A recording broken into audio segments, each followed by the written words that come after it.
Ok, empiezo con la grabación y voy compartiendo. Entonces, eso aquí. Ok, entonces ya tenemos un poco esta parte. Acá les voy a hablar un poquito, no sé si les interesa conocer un poquito la parte de colorimetría y entender un poco las cosas. Bueno, estas ecuaciones de Maxwell ahorita las vamos a estar utilizando. Por el momento, lo que me interesa es lo siguiente. La velocidad a la cual se mueven las ondas, habíamos dicho en la clase anterior, que esa velocidad es una velocidad constante, ¿ok?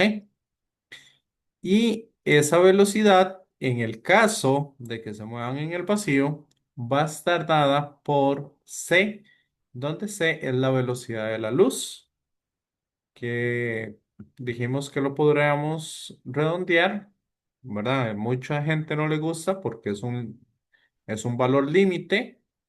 Pero yo prefiero redondearlo para cuestiones prácticas a 3 por 10 a la 8 metros por segundo. ¿Ok?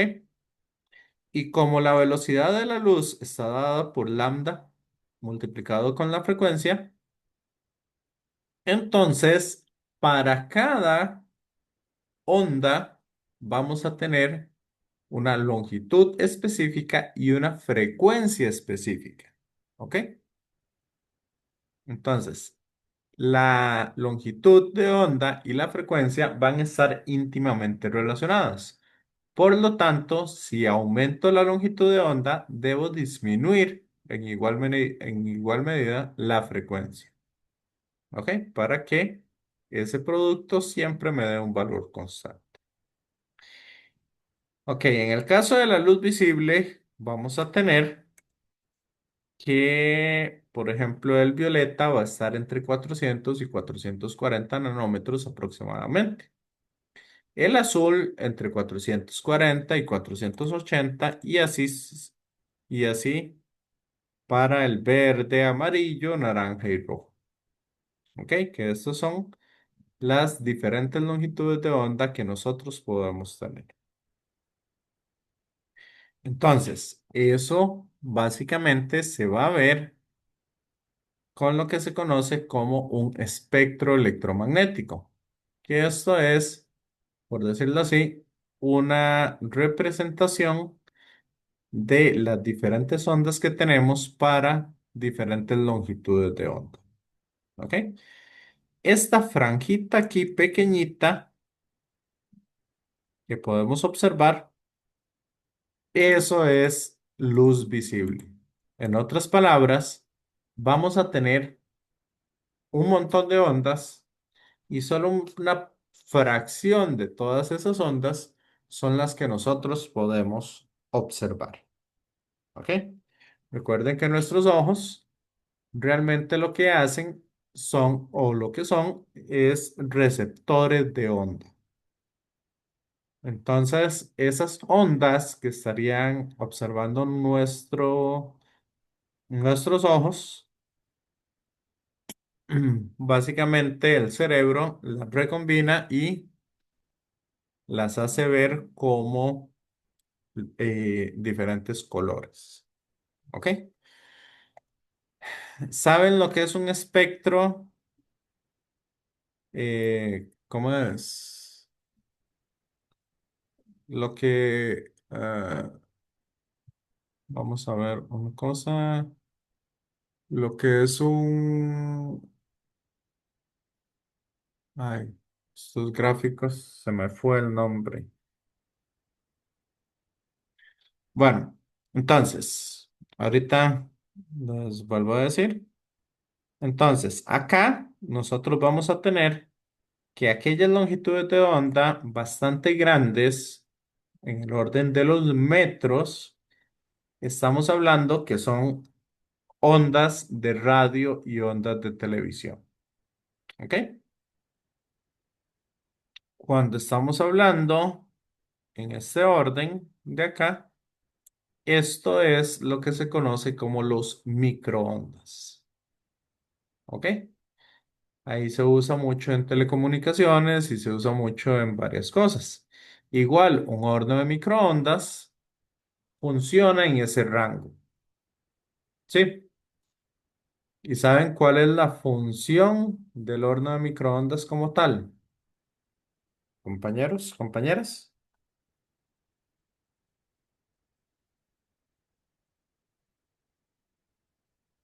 Ok. Un horno de microondas en realidad funciona generando ondas que sean de la misma frecuencia a la cual se están oscilando las partículas de agua. ¿Por qué partículas de agua? Bueno, básicamente porque prácticamente todos los alimentos que tenemos van a tener algún cierto contenido de agua, ¿verdad? O es una de las cosas más abundantes que hay en la mayoría de los alimentos. Entonces, la temperatura, según lo ven en física 3 o lo vieron en física 3, la temperatura va a depender o es una medida de la energía cinética o de la velocidad, ¿verdad? De las partículas que están contenidas en un cuerpo. ¿Ok? Entonces, la velocidad a la que se mueven esas partículas en el cuerpo, eso nos da una temperatura. Y básicamente tenemos el agua, que los átomos de hidrógeno que están pegados, ellos van a empezar a oscilar. Entonces, la frecuencia de oscilación de esos átomos de hidrógeno pegados al oxígeno va a tener una cierta frecuencia. Entonces, la idea del horno de microondas es generar lo que se llama una resonancia.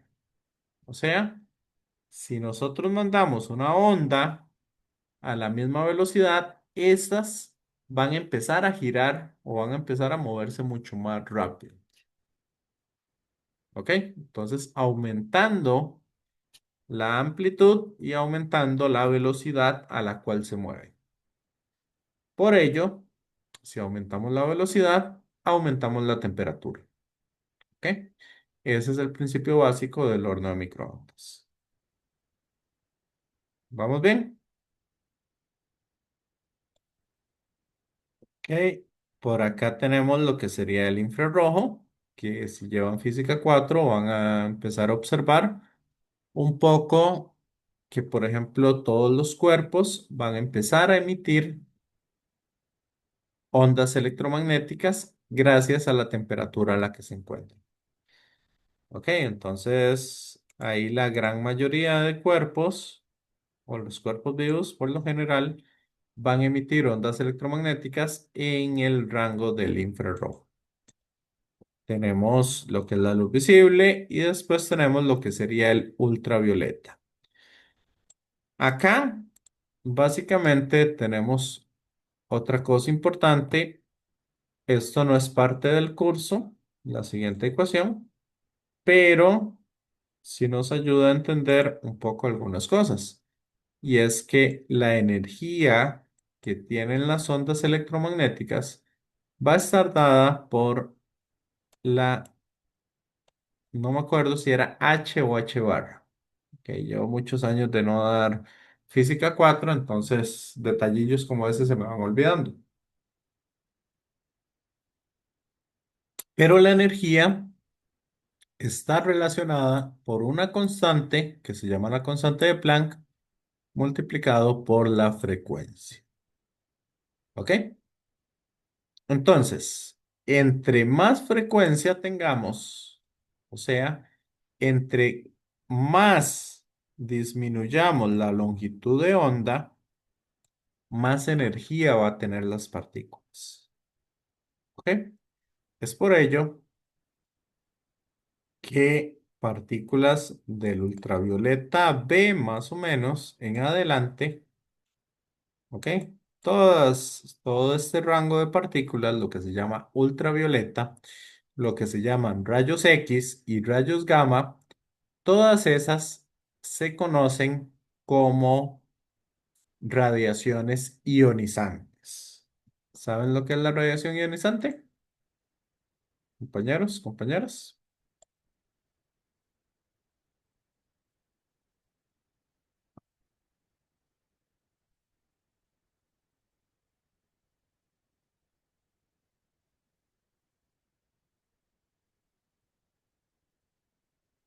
Ok, voy a ir un poquito a hablarles de nuevo de química. ¿Ok? Básicamente, cuando nosotros tenemos dos elementos, vean ustedes que esos dos elementos se van a unir gracias a la interacción. ¿Se acuerdan de los diagramas de Lewis y todas esas cosas? Entonces aquí vamos a tener una interacción entre los electrones de ambas partículas. ¿Ok?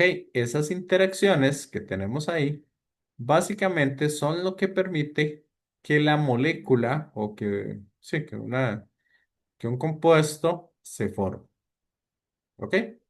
Entonces aquí vamos a tener una molécula que une dos elementos diferentes. ¿Vamos bien hasta ahí? El asunto es el siguiente, que si yo agarro y tiro un rayo o tiro algo energético y ese choca contra un electrón, ese electrón va a empezar a vibrar, ¿ok? Eso cuando tenga una energía muy pequeña y gracias a esa vibración después empieza a perder la energía. Pero lo que sucede con la ultravioleta es que esa vibración va a ser tan grande que permite que ese electrón se vaya. ¿Ok? Entonces, ¿qué va a pasar si ese electrón se va en ese compuesto o en esa molécula? Básicamente lo que sucedería ahí es que al irse el electrón, la molécula ya no va a ser estable y se van a separar los elementos. Entonces, ya no vamos a tener esa molécula. Y eso, entonces, empieza a romper lo que se llaman los enlaces. ¿Ok? Biológicamente hablando, ahí lo que estaría sucediendo es que si yo empiezo a romper enlaces, y sobre todo si empiezo a romper enlaces en lo que sería el ADN, entonces, al romper los enlaces del ADN, de ahí ocurre, empiezan a ocurrir cosas. ¿Ok?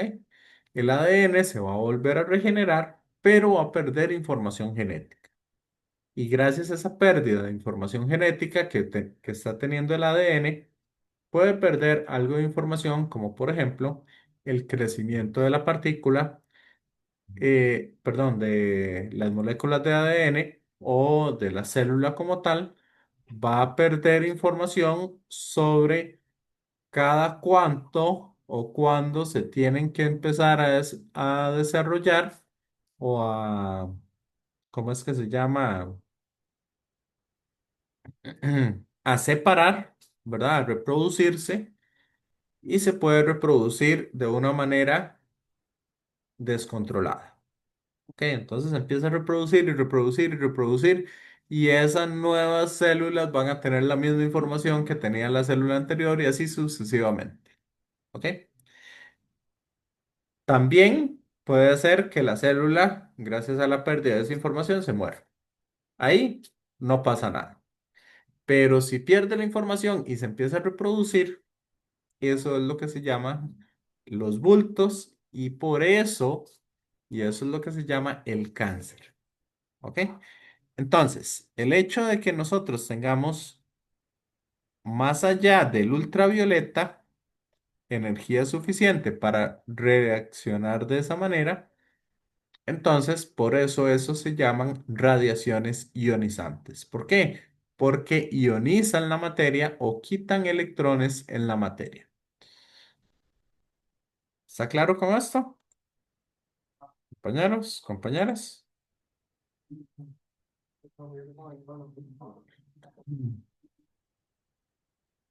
¿Ok?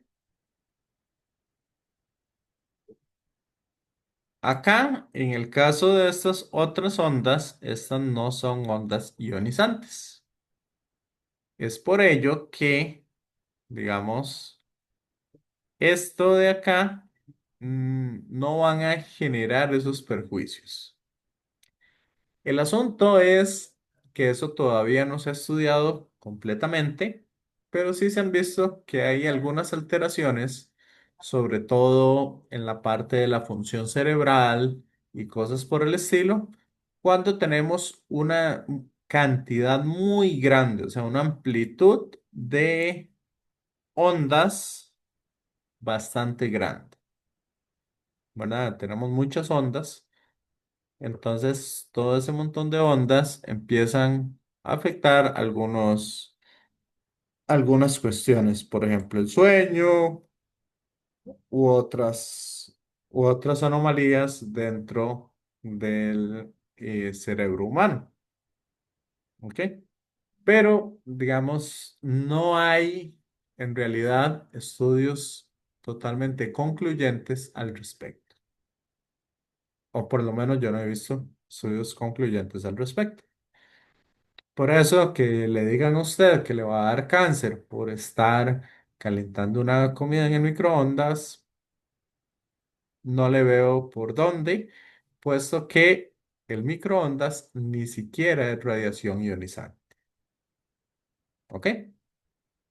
Pueden ocurrir otros fenómenos.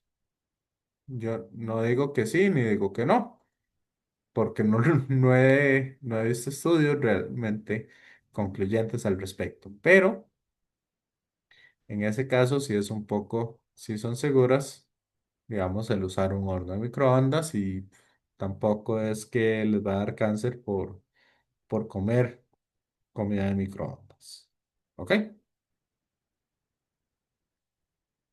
No sé si tienen alguna duda o pregunta aquí.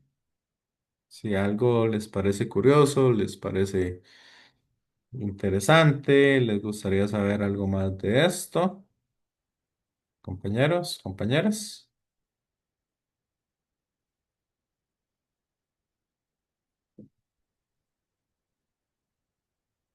No, nadie. Bueno, acá nada más, eso sí, hacerles la advertencia que aunque los rayos X sean ionizantes, la probabilidad que se tiene de que en una placa de un hospital de rayos X suceda algo es sumamente baja. El asunto es si ustedes se hacen un montón de rayos X. ¿Ok? Por ejemplo, en el caso de un TAC, si no me equivoco, tomografía axial computarizada, me parece que son como 5000 rayos X, o es el equivalente a 5000 rayos X. Vamos, déjenme nada más revisar un poquito, a ver si era ese.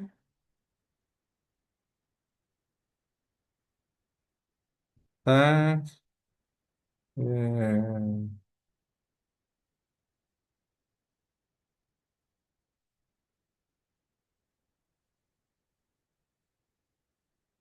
ajá.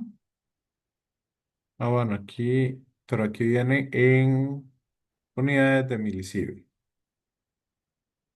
Ajá. Mientras contacte abdomen o pelvis de radiación equivalente a un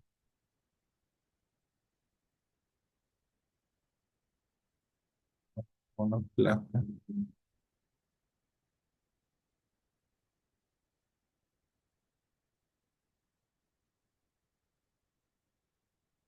Ah, no, son menos.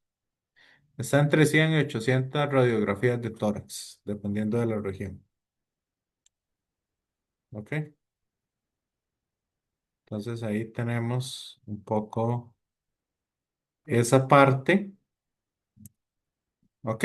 Y ahí el asunto es que, digamos, haciéndose un TAC, sí se recibe una cantidad considerable de radiación. El asunto es que muchas veces, ¿verdad?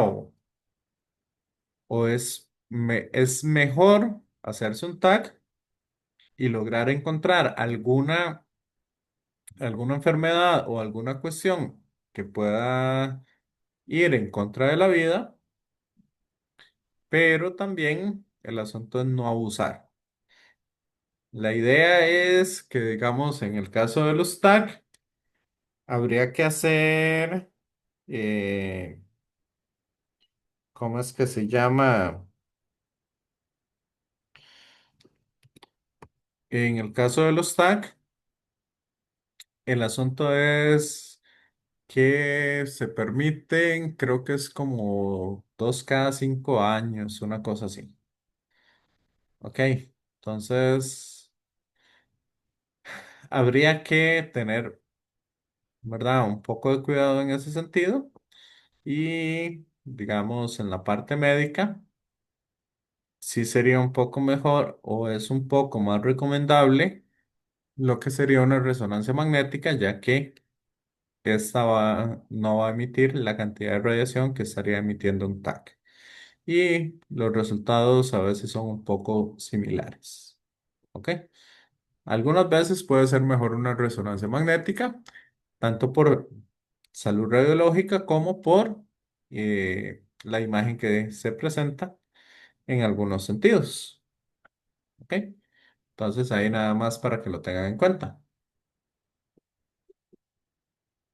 La diferencia también radica en que una resonancia magnética económicamente es muchísimo más cara que hacer un TAC.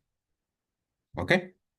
Entonces ahí nada más les dejo un poco de algunas curiosidades con respecto al espectro electromagnético. ¿Ok? Entonces, no sé cómo vamos hasta acá, si hay alguna duda.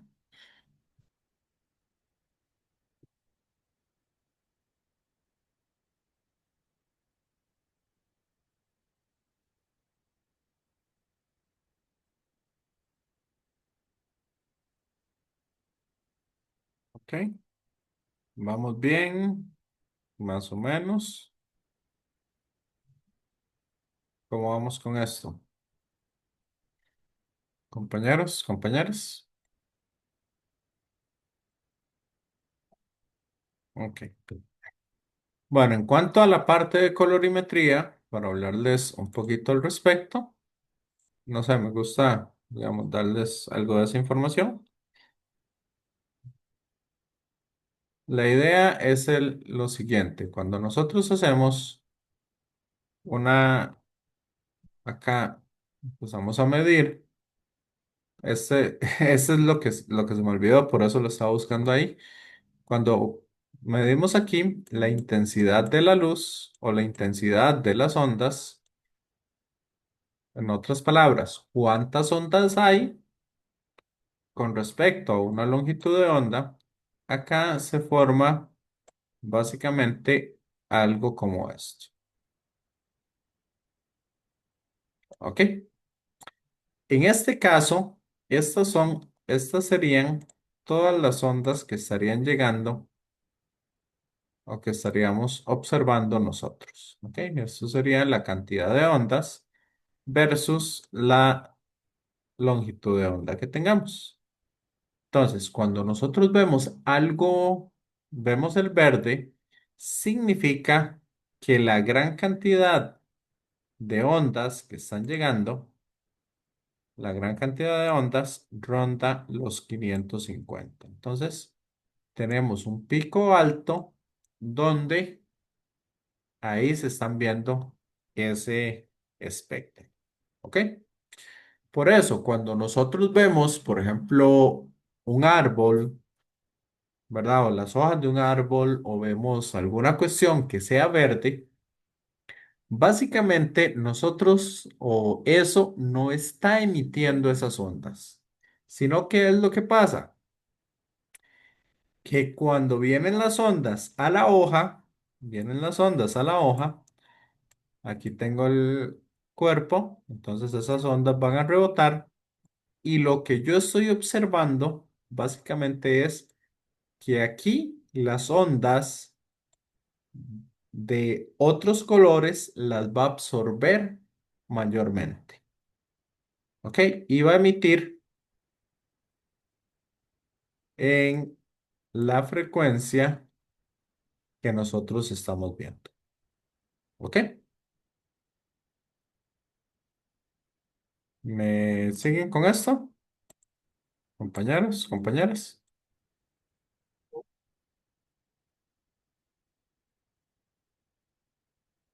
Entonces, ya que estamos viendo un poco de eso, esto de acá, entonces sería el espectro que uno estaría observando y así es como nosotros o nuestros ojos empiezan a observar las cosas. Hacen integran todo eso y eso nos da entonces la información en el cerebro para decirnos esto es de tal color o vemos esto de tal color, vemos esto del otro color, etcétera, etcétera. ¿Ok? Ahí eso entonces es la forma en que nosotros vemos. Por eso, cuando nosotros empezamos a añadir pigmentos de diferentes colores, ¿ok? Vamos a tener los tres colores primarios, que sería amarillo, azul, ok. Entonces, voy a ponerlo así. Amarillo, azul, con las siglas en inglés que se trabaja principalmente. Amarillo, azul y rojo, ¿ok? O RBY, que estos serían los colores primarios que nos enseñaron en el kinder, que es cómo yo al combinar ellos, esos colores, entonces van a emitir luz o van a reflejar luz de diferentes formas. ¿Ok? Eso es lo que se conoce. Bueno, en realidad creo que es magenta el que se usa, que se ve ahora en lugar de azul. Pero bueno, el asunto es que esos serían los colores primarios de reflexión de la luz. Ahora, si nosotros tenemos una pantalla, la pantalla va a emitir ondas de tres colores diferentes, los cuales serían el famoso RGB, que es rojo, azul. Vamos a tener el rojo, vamos a tener el azul y vamos a tener el verde. Entonces, aumentando la cantidad de ondas de rojo o de verde o disminuyendo las de azul o jugando con esos tres, es que nosotros podemos controlar lo que serían la luz que que estaría emitiendo esa fuente. ¿Ok? Por eso, digamos, en computadoras o lo que son celulares o cualquier cosa que emita luz, ¿ok? Los colores primarios serían esos tres. Si nosotros unimos esos tres colores primarios, nos da como resultado el color blanco. ¿Ok? Si los unimos en partes iguales, nos da como resultado el color blanco y por eso el espectro del blanco sería más o menos que emitiría en todas. las longitudes de onda. Y por eso nosotros cuando vemos un arco iris, lo que está pasando es que un haz de luz está atravesando una gota de agua y esa entonces va a descomponer esa haz de luz en todos los o en todo el espectro, ¿verdad? Para las diferentes longitudes de onda. ¿Qué les parece esta parte de colorimetría?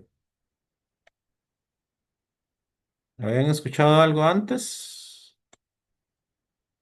compañeros, compañeras?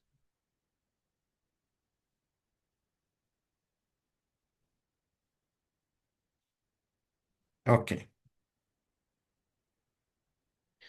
bueno, entonces vamos a utilizar un poquito lo que serían las ecuaciones de Maxwell y vamos a trabajar, voy a dejarlas por acá,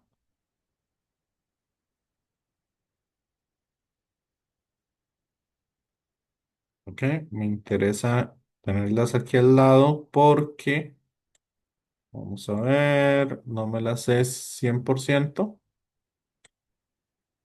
pero sí las vamos a estar utilizando bastante ahorita, ok, entonces... Ahí voy a dejarlas por esta esquinita. Estamos, compañeros, compañeras. Ok. Y vamos a aplicar un poco. Ah, bueno, antes de que se me olvide. ¿Cómo se genera una onda electromagnética? ¿O qué es lo que hacemos para que las ondas electromagnéticas existan? O para crear ondas electromagnéticas.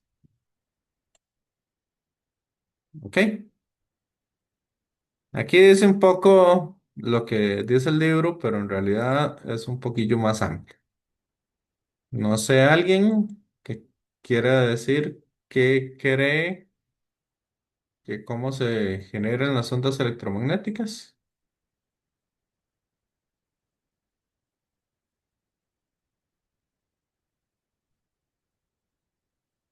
No sé, tal vez Errol. ¿Cómo cree que se generan esas ondas electromagnéticas?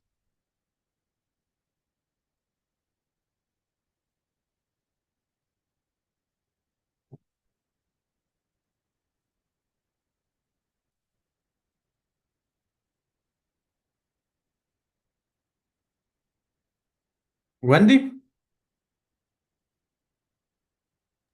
La verdad, no sé, profe. ni idea. ¿Cómo, cómo emiten las emisoras para hacer esas ondas electromagnéticas? Paula, a ver si se acuerda. Profe, usted había dicho el semestre pasado, pero no me acuerdo muy bien. Era, Ya se le olvidó. sí, es que era un poquillo complicado para mí, digamos, cómo se generaba, entonces no me acuerdo.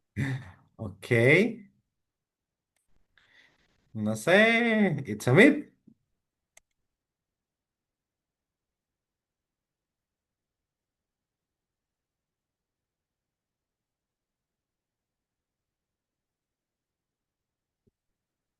Ashley. Ok.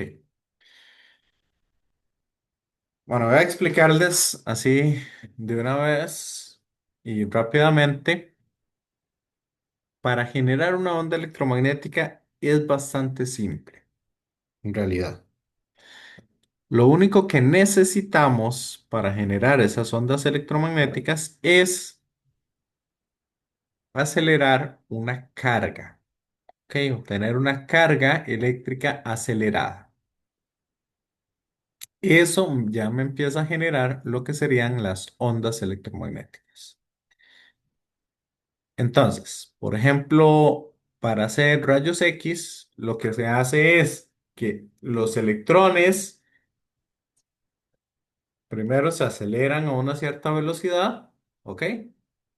Pero una vez que llegan a una velocidad dada, esos electrones chocan directamente contra algo que los detenga por completo.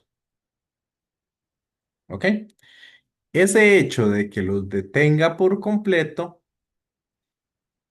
lo que hace es generar ondas electromagnéticas con la energía que se frenó ese electrón. ¿Ok?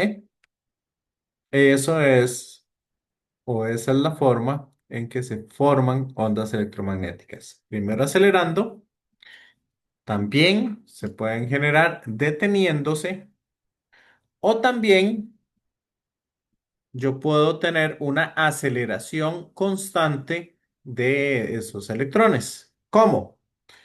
Haciendo que los electrones empiecen a oscilar. Vean que cuando van subiendo, se van deteniendo. Cuando van bajando, empiezan a aumentar la velocidad hasta que llegan a la mitad y después empiezan a disminuir la velocidad y ahí va.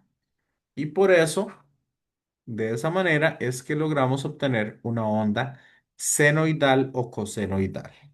¿Ok? Entonces acá, por ejemplo, según lo que nos indica el libro, dice, en un transmisor de radio se hacen oscilar las cargas eléctricas a lo largo de la antena conductora, lo que va a producir perturbaciones oscilatorias de un campo, como las que se ilustran, bueno, como en la antena hay muchas cargas que oscilan juntas, las perturbaciones son mucho más intensas que lo que hace una carga sola y se pueden detectar a una distancia mayor. En un receptor de radio, la antena también es un conductor y los campos de las ondas que emanan desde un transmisor distante va a ejercer fuerza sobre cargas libres y produce una corriente oscilante que es detectada y amplificada por los circuitos del receptor. ¿Ok? Entonces, cuando yo tengo una estación de radio, lo que hago es hacer que empiecen a oscilar las cargas. ¿Ok? Y esa oscilación de cargas es lo que sería la onda electromagnética que yo estaría generando. ¿Está claro? Compañeros, compañeras. Bueno, ahora vamos a esta otra parte y tenemos lo que se llama un frente de ondas. Un frente de ondas es básicamente esta parte inicial de la onda que tenemos acá. Entonces, vamos a decir que de ahí para atrás sí hay onda, pero de ahí para adelante la onda todavía no ha llegado. Recuerden que la onda viaja a una cierta velocidad. ¿Estamos? Entonces, ahorita los voy a asustar un poquito porque vamos a empezar a aplicar las ecuaciones de Maxwell en esa onda. Y esto de aplicar las ecuaciones de Maxwell simplemente es para entender realmente qué es lo que es, ¿verdad? Las características que vamos a sacar de las ondas. Así que esto no es lo que se pregunta por lo general en un examen. Bastante extraño que alguien pregunte esto, pero bueno. Entonces, vamos a empezar con la ley de Gauss. Para sacar cualquier ley de Gauss, necesitamos generar una superficie. Vamos a agarrar acá y voy a generar una superficie cerrada. ¿Ok? Vamos a imaginarnos que estamos acá, encerrando lo que serían una parte de esa onda. ¿Estamos, compañeros, compañeras? ¿Me siguen?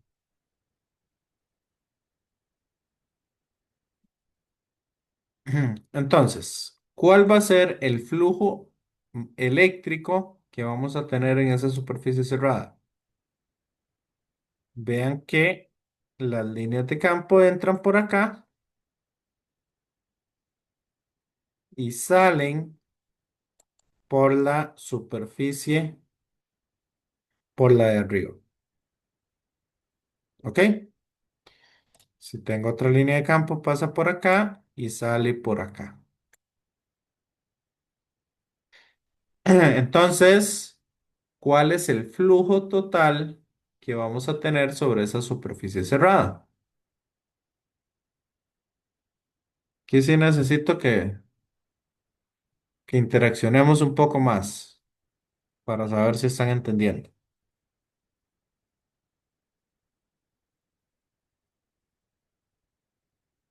Compañeros, compañeras.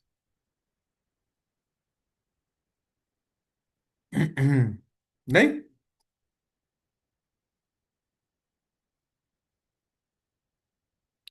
Angelina. Sí, profe. Sí, ¿qué pasaría ahí? No, no sé. Si las flechas entran por una cara y salen por otra, ¿qué pasa?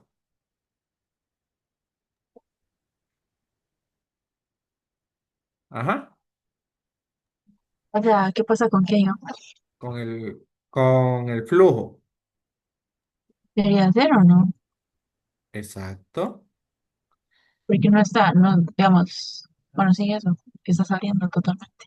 Correcto. Entonces, la integral cerrada de E punto de A, ¿cuánto me va a dar? Cero.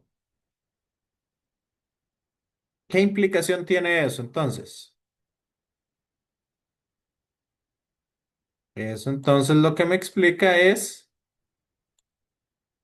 que en una onda electromagnética no voy a tener cargas encerradas.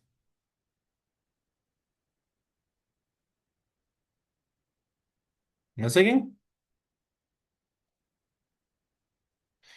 Igualmente, si yo analizo el flujo atravesando eso, vean que en el resto de las caras el flujo va a ser cero porque el campo eléctrico va a ser perpendicular al vector área de cada una de ellas. ¿Ok? Entonces ahí simplemente comprobamos que como la misma cantidad de líneas de campo magnético salen de las que entran, entonces ese flujo magnético también es cero. Entonces se comprueba las dos leyes de Gauss. Y no Profe, solo, sí, ¿y no tendría también sentido que la otra no, digamos, no haya por el hecho de que ya no hay carga encerrada? correcto.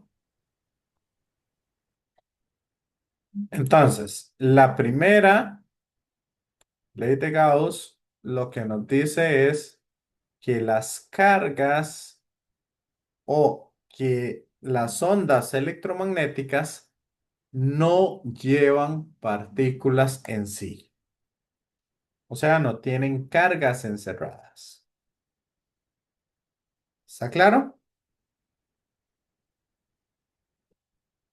Compañeros, compañeras.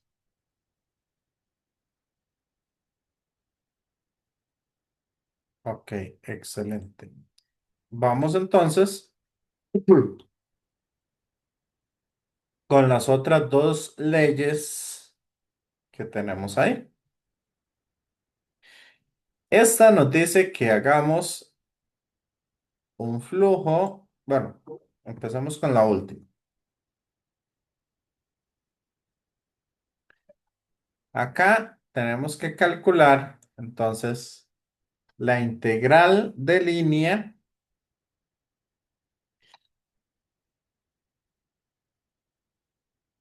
Vamos a calcular la integral de línea a través de una espira cerrada en nuestra onda. ¿Ok? Noten ustedes que qué pasa si yo hago una espira acá.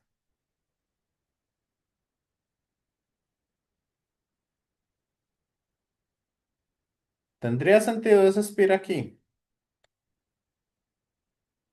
Primero, la espira la vamos a hacer agarrando parte de la onda, o sea, no vamos a agarrar toda la onda electromagnética. Entonces, ¿tendría sentido hacer una espira ahí? Ahí no tendría sentido hacer ninguna espira porque vea que el campo eléctrico y el diferencial de longitud de mi espira amperiana simplemente van a ser perpendiculares en todo momento. Entonces, para esa, me interesa más hacer mi espira aquí,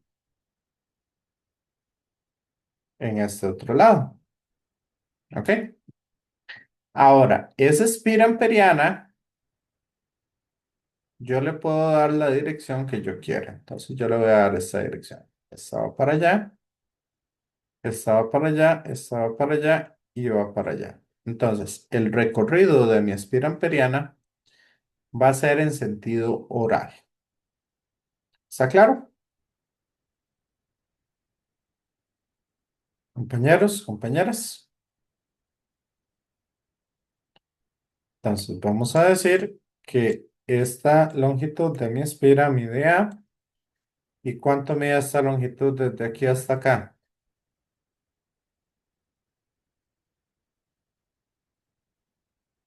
A ese le voy a poner X. ¿Por qué X?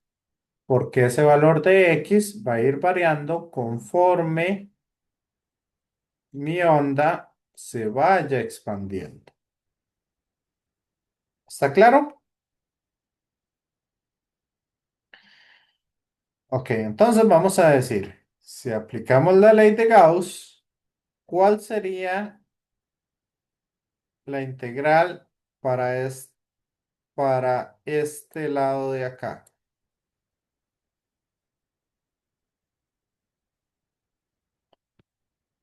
¿Cuánto sería E punto DDL para ese lado de ahí?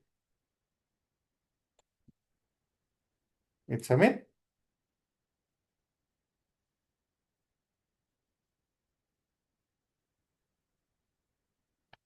Andrés,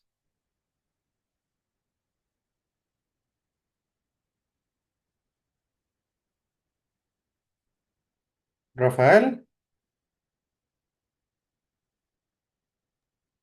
Disculpe, ¿cuál sería la pregunta para ese punto en específico? para esta línea de aquí, ¿cómo sería E punto DDL? Para la línea A, digamos. Exacto. Eh, ¿De ahí? Eso es, Acabamos de hacer examen de eso, pero estoy... ok, eso es eh, E por A. ok, sí. Ahora sí, para esa línea, ¿cuánto sería?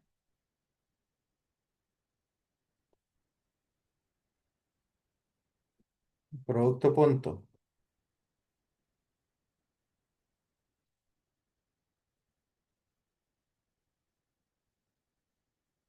Alan,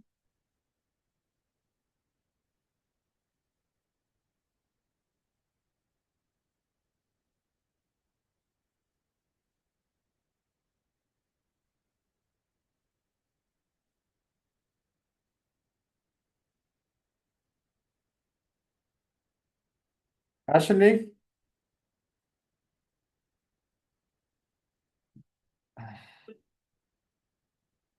Ok, para este lado sería cero. ¿Perdón? No sabría decirle. Ok, para este Profe, para sí. los dos lados, el de arriba y el contrario de ese sería cero porque es perpendicular, ¿no? Excelente. Y Vea el que otro lado aquí, sería también E por A, ¿no? no, en este lado sería cero porque no tengo, vea que la onda no ha Ah, llegado hasta ok. ahí. Ya, ya, entonces ahí no. Todavía no ha llegado, entonces por eso simplemente eso sería E por A. ¿Ok? Y sería menos el cambio con respecto al tiempo del flujo magnético. ¿Y cuál sería el flujo magnético? Vamos a ver, si mi área va en este sentido, entonces el vector área iría en esta dirección. Por lo tanto, el flujo sería menos el campo magnético por el área. ¿Y cuál es el área cuál es el área que tendríamos ahí atravesada? Sería esta área de acá. Y esa área mide,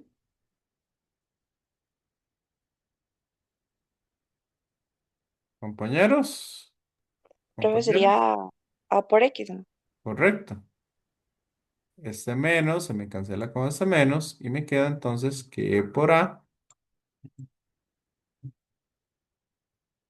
va a ser igual a B por A por el cambio de X con respecto al tiempo. ¿Y cómo se llama el cambio de X con respecto al tiempo? La velocidad, profe. La velocidad. ¿Y a qué velocidad se mueven las ondas electromagnéticas? A la velocidad de la luz. Entonces, A se me cancela con A y nos queda la expresión que el campo eléctrico, pues esta me da que el campo eléctrico siempre va a ser igual al campo magnético multiplicado por el área. Perdón, por la velocidad de la luz. ¿Ok? Entonces, la ley de Ampère me indica que siempre van a ser proporcionales el campo eléctrico con el campo magnético. ¿Me siguen?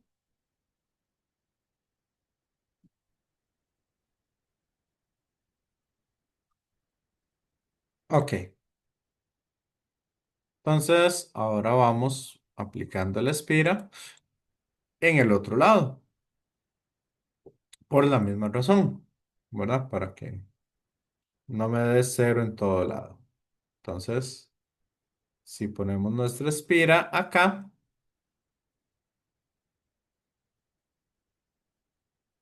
ahora vamos a aplicar lo que sería la ley de Faraday.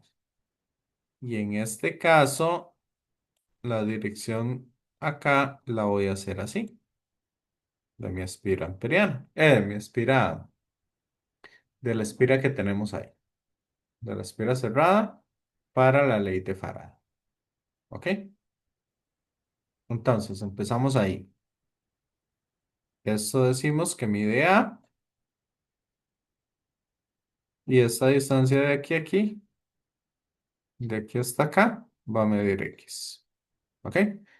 Entonces, cuando hacemos esta integral cerrada de B punto d de L, vean que en este lado y en este otro lado se me hacen cero porque el campo magnético va a ser perpendicular a esas longitudes. Mientras que en este lado se me hace cero porque todavía no tengo campo magnético ahí. Así que el único campo magnético que tengo va a ser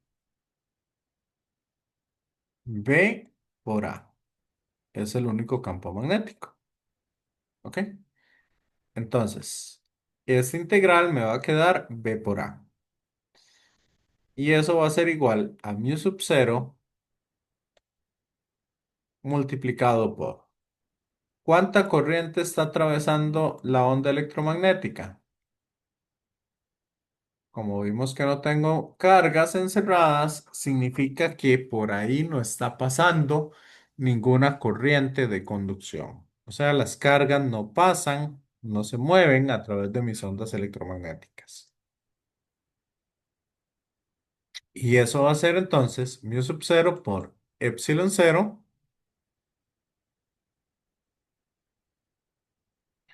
multiplicado por el cambio del flujo eléctrico O sea, el flujo eléctrico sería E por el área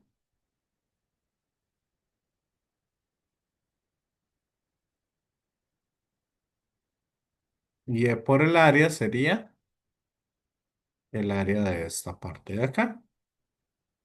Entonces sería E por A por X. ¿Ok?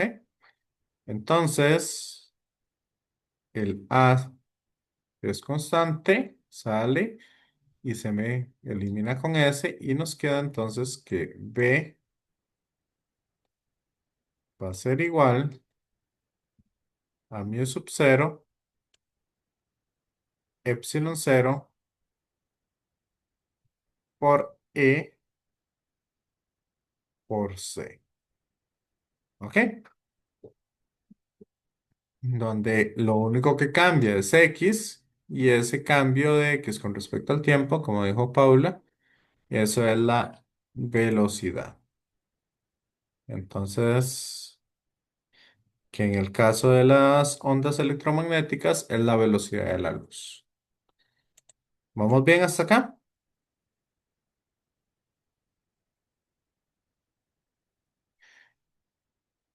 Pero aquí nosotros encontramos que el campo eléctrico y el campo magnético se relacionan entre sí. Y sabemos que el campo eléctrico es igual al campo magnético multiplicado por C. De esa manera, B se me cancela con B y nos queda entonces la expresión que 1 entre el cuadrado, bueno, este mu sub 0, epsilon 0, pasan a dividir. Entonces 1 entre mu sub 0, epsilon 0. Y este cuadrado pasa a raíz. ¿Ok? Y eso es igual a la velocidad de la luz. Entonces, ¿qué es lo que tenemos acá? Con esa ley de Faraday, básicamente nos dice que la velocidad a la cual se mueven las ondas va a depender de la permeabilidad eléctrica y de la permeabilidad, perdón, de la permitividad eléctrica, permeabilidad magnética y la permitividad eléctrica del medio en cual se estén moviendo. En otras palabras, vamos a ver que la velocidad de la luz en cualquier medio estaría dado como 1 entre la raíz de epsilon por mu. ¿Ok? Acá, ¿qué es lo importante? Bueno, que esa velocidad ya no necesito, digamos, o se relaciona en el caso de que no estemos al vacío. Entonces, eso sería una de las cosas que estaríamos obteniendo. Segundo, ¿qué pasa con epsilon y con mu? Según lo que habíamos visto.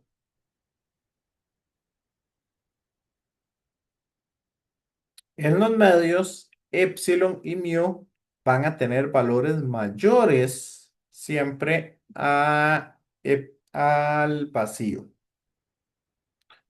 Por lo tanto, si esos epsilon y mu tienen valores mayores al vacío, significa entonces que la luz se va a mover más despacio si viaja en un medio que si viaja en el vacío. Y eso qué tan despacio o qué tan rápido se mueva va a depender de epsilon y mu en esas superficies. ¿Dudas? ¿Preguntas? ¿Vamos bien? Compañeros, compañeras.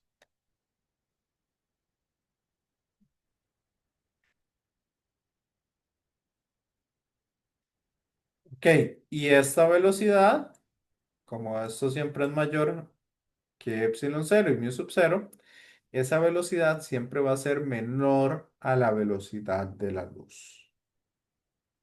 ¿Ok? Y ahí nosotros también vamos a poner una expresión que la vamos a ver la próxima clase. Más adelante vamos a trabajar con ella, donde nos dice que n es lo que se llama el índice de refracción de la luz. Y ese índice de refracción va a ser c dividido entre la velocidad. Entonces, significa que como esta velocidad siempre es más pequeña que la velocidad de la luz, por lo tanto, el índice de refracción de la luz siempre va a ser mayor que 1.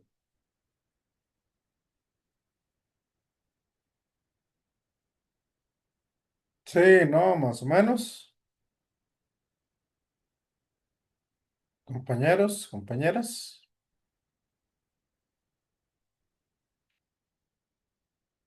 ¿cómo vamos con esto? Por ahora bien, profe. Sí.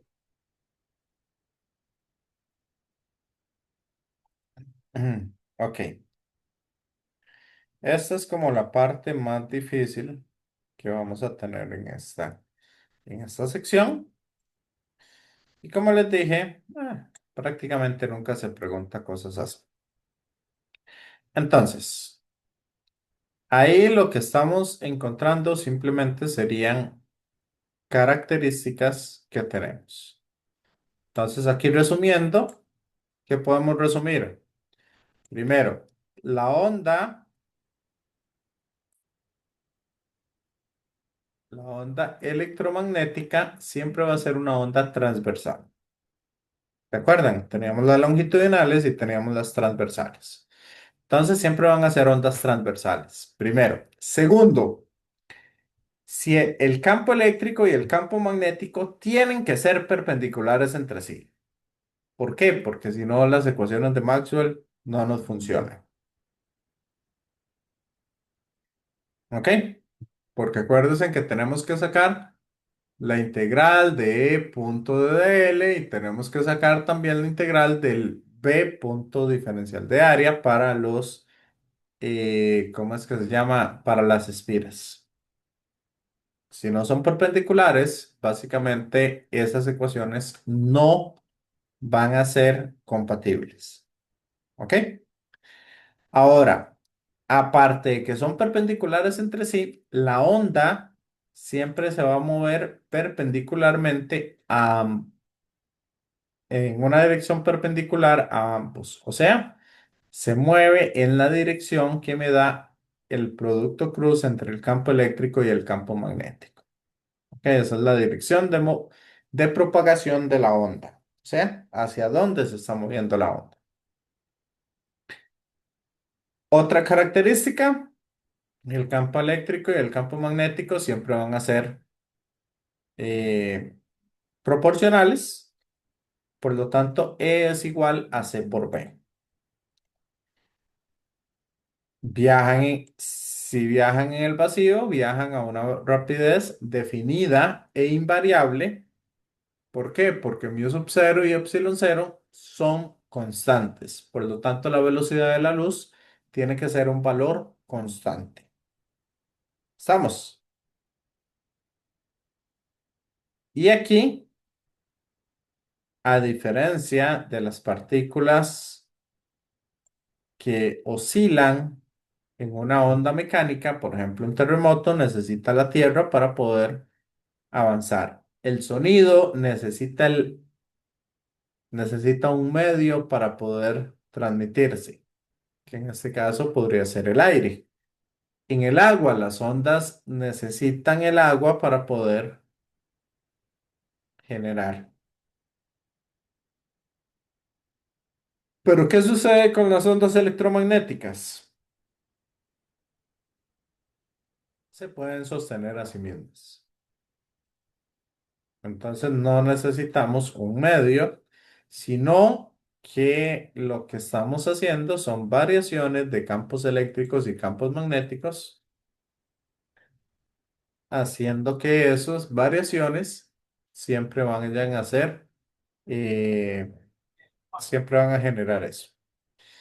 Y finalmente, vamos a ver acá,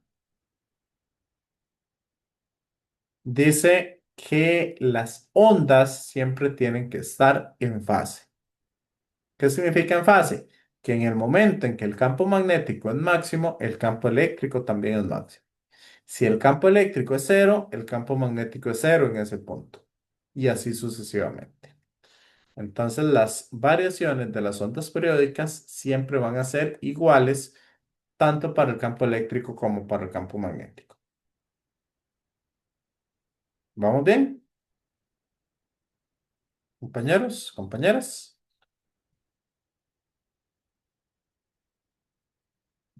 ¿Qué? ¿Hacemos un receso de unos 15 minutos? ¿O seguimos un ratito más? Compañeros, compañeras.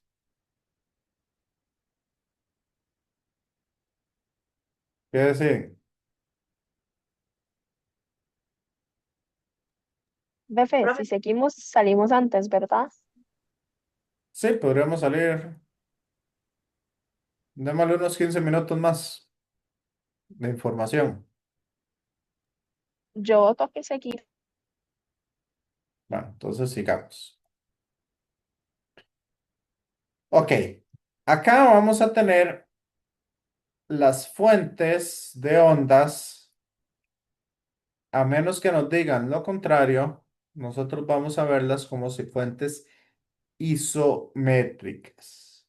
¿Qué significa que la fuente sea isométrica? Que si yo aquí tengo mi fuente de onda electromagnética, voy a emitir ondas en todas direcciones de la misma manera. ¿Ok? Y no solo para ahí, sino vamos a verlo en tres dimensiones. Entonces, si aquí tengo mi fuente de luz, esta va a emitir ondas en todas direcciones de la misma manera. ¿Estamos? Ok, y si yo estudio una onda en específico, por ejemplo esta, note que esa onda va a tener componentes de campo eléctrico y de campo magnético. Entonces yo puedo decir que esa onda va a ser E, se mueve en el eje Y, en Z se mueve el campo magnético y la onda se estaría trasladando en el eje X. ¿Ok?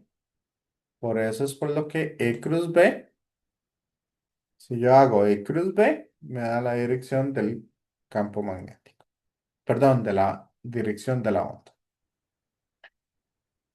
Y estas ondas, vea que la ecuación se van a parecer bastante a la ecuación de una onda que habíamos visto en la clase anterior.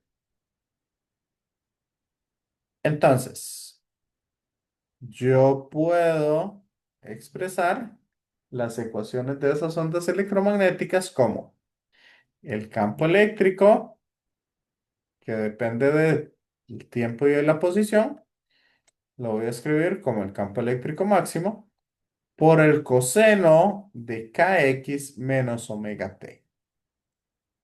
¿Ok?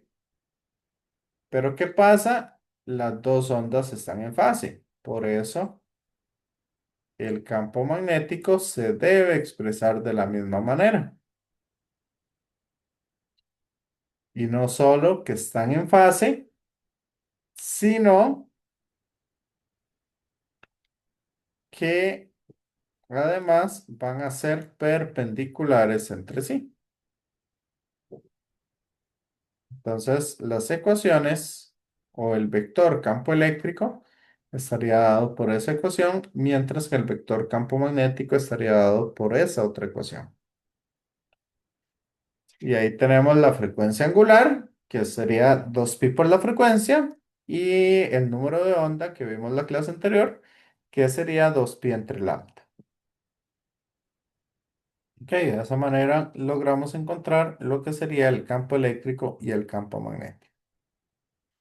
Como les dije también en la clase anterior, si la onda se mueve en dirección contraria, o sea, hacia X negativo, Entonces, esta parte de en medio le pasamos de un más a un menos. Perdón, de un menos a un más. ¿Ok? Entonces, la dirección en la cual se mueve la onda va a ser contraria a al signo que tenemos entre esos dos. ¿Vamos bien?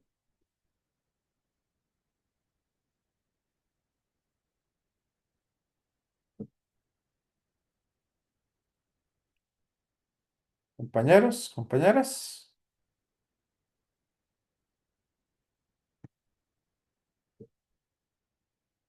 Sí, profe. Sí, hagamos un ejemplo. Ejemplo aquí pequeño. Nos dice, un láser de dióxido de carbono va a emitir una onda electromagnética sinusoidal que viaja en el vacío en una dirección X negativa. Entonces ya sabemos que si queremos expresar el campo eléctrico y el campo magnético,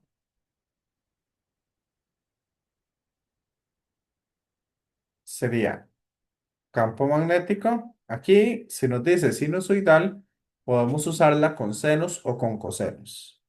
Pero por simplicidad vamos a usar coseno. Coseno, coseno. Ahora sí, sería kx menos omega t. Nos dice que el campo eléctrico es paralelo al eje Z. Entonces, ¿qué dirección llevaría el campo eléctrico?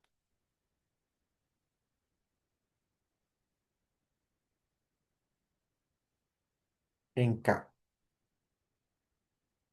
¿Está claro? ¿Qué dirección debería llevar el campo magnético?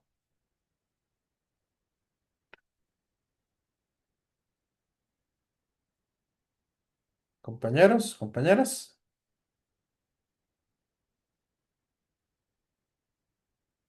Provení. No, porque ¿hacia dónde se mueve? Perdón, en J. ¿J o menos J? Mm,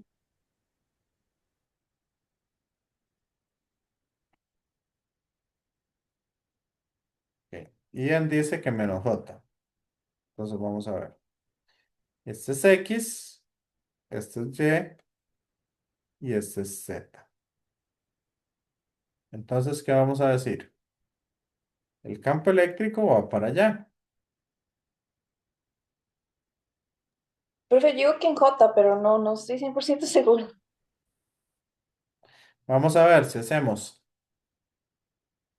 Z cruz Y, el dedo gordo,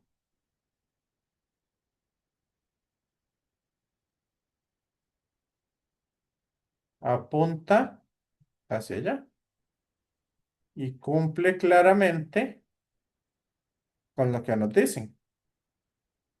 Entonces, que se mueve en la dirección X negativa. Entonces sería en la dirección J.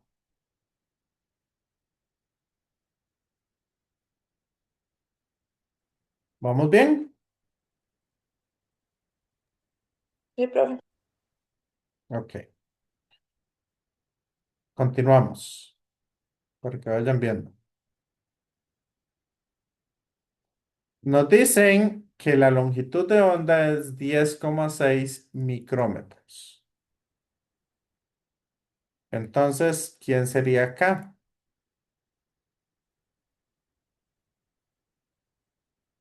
Acá es 2pi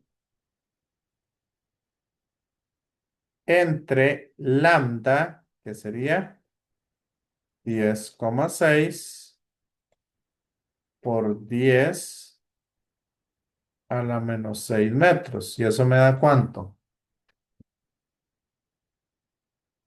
Mm. Compañeros, compañeras. Entre antes terminemos el ejercicio, antes nos vamos, porque quería. Entonces,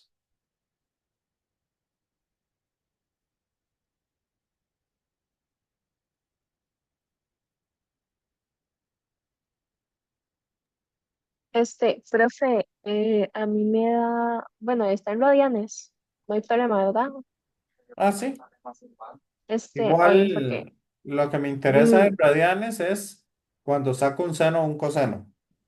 ok, es que bueno, me da número grande, un toque. 592.753,33. Ok, entonces 0,593. Profe, sería como 5,9 por 10 a la 5. Ok, Sí, sí, eso, ya, o sea, estaba corriendo la coma en ese momento. sí. Lo podríamos poner así, o como dice la compañera, que es más bonito. 5,93 por 10 a la 5. Unidades radianes por metro multiplicado por X. ¿Cierto?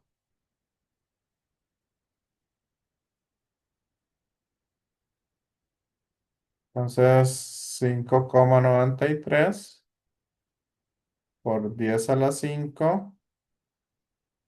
Ahí, radianes por metro.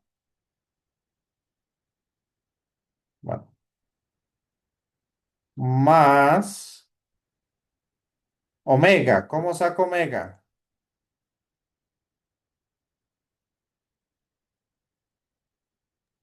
Es 2pi por la frecuencia, ¿no? Ajá. Y sabemos que la frecuencia es igual a C entre lambda. ¿Y cuánto me da eso?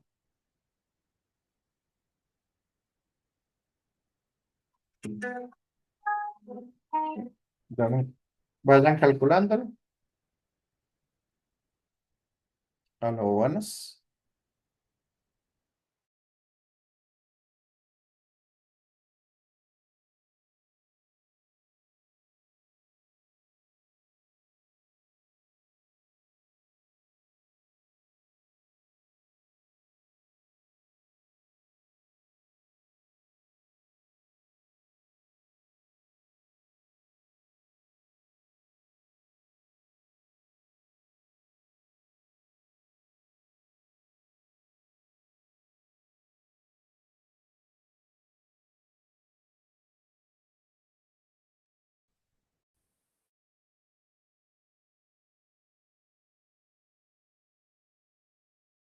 Ok. Y ahora sí, compañeros, compañeras. Ahí me disculpan. Profe, ¿verdad que C era como 3,0 por 10 a la 8? ¿Correcto? Entonces sería 2pi por la fracción de 3,0 por 10 a la 8 entre 10,6 por 10 a la menos 6. Ujú. Me dio 1,8 por 10 a la 14. Ok. Entonces sería 1,8.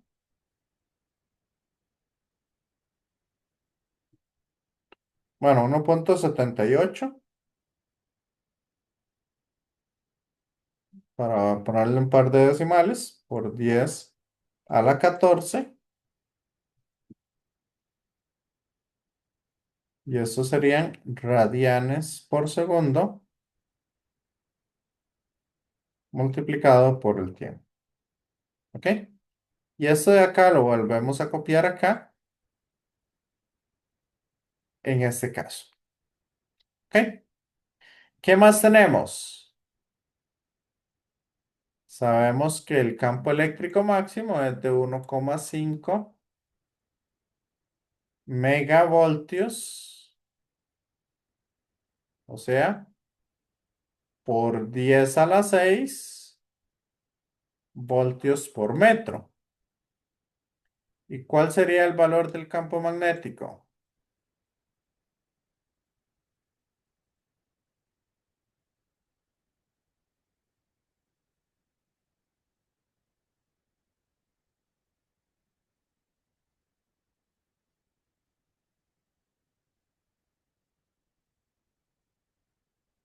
Acuérdense en que E es igual a B por C.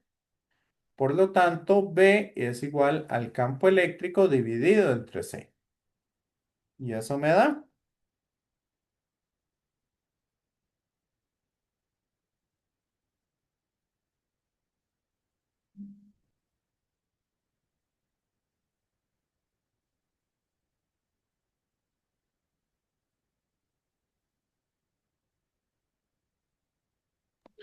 Entonces a mí me pues, da que 5 por 10 a la menos 3. ajá, ¿Ok? 5 militeslas o 0,005 teslas, etcétera.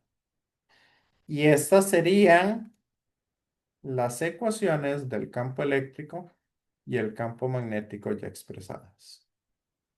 ¿Sí? Eso es lo que los van a poner a hacer en los exámenes. Ir viendo esas relaciones e ir calculando esas cosas. ¿Ok? ¿Está claro? Compañeros, compañeras.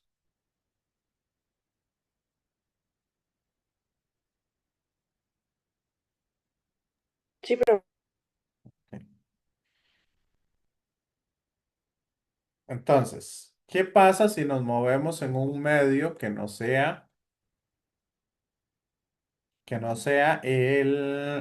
¿cómo es que se llama? Que no sea el el vacío. vacío. Ujú. Ya las relaciones van a terminar como con la velocidad de la onda en esos medios. Por lo tanto, la velocidad de la onda va a depender de la constante eléctrica y constante magnética. Entonces, ahí para que lo tengan en cuenta. ¿Ok? Y bueno, ese es el índice de reflexión que ya les hablé. Y básicamente intenten hacer este ejercicio para un medio diferente al vacío. Les queda de tarea. Y la próxima clase vamos a empezar a ver la cantidad de energía que tengamos en las ondas y vamos a ver lo que se llama el famoso vector de Poynting. ¿Ok? Esto es todo lo que nos falta de ondas electromagnéticas. Entonces, la cantidad de energía y el vector de Poynting, eso es lo que vamos a ver en la próxima clase. ¿Qué les está pareciendo este tema de ondas electromagnéticas?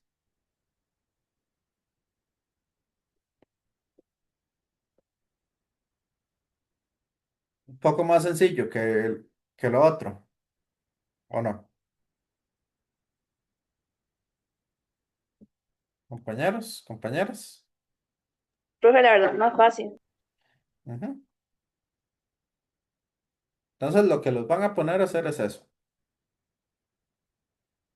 Ujú. Ok, así es.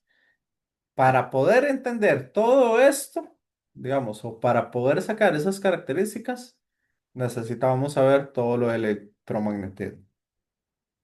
¿Ok? Que eran las ecuaciones de Maxwell que estamos trabajando. Entonces, eso sería un poco. Y bueno, me voy despidiendo de ustedes. Ahí para ya dejarlo salir de una vez. Entonces me quedo un momentito por si hay alguna duda adicional. Gracias, profe. Bueno, con Yo, gusto. profe, gracias. Ok, hasta luego.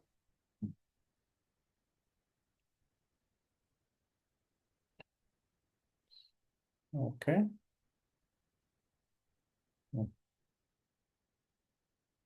Eh, Kevin, ¿alguna duda final?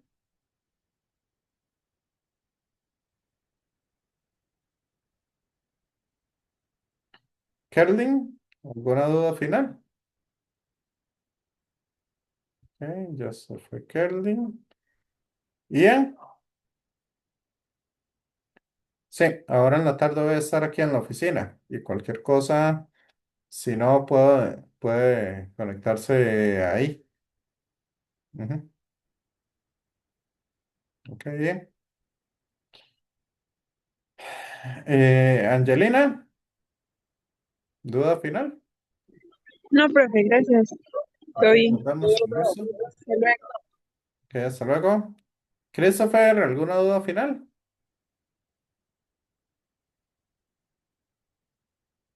Christopher, ¿está por ahí? Ok. Bueno, si no, entonces me voy despidiendo de los que están viendo el video. Cualquier cosa, ahí estamos hablando. Hasta luego.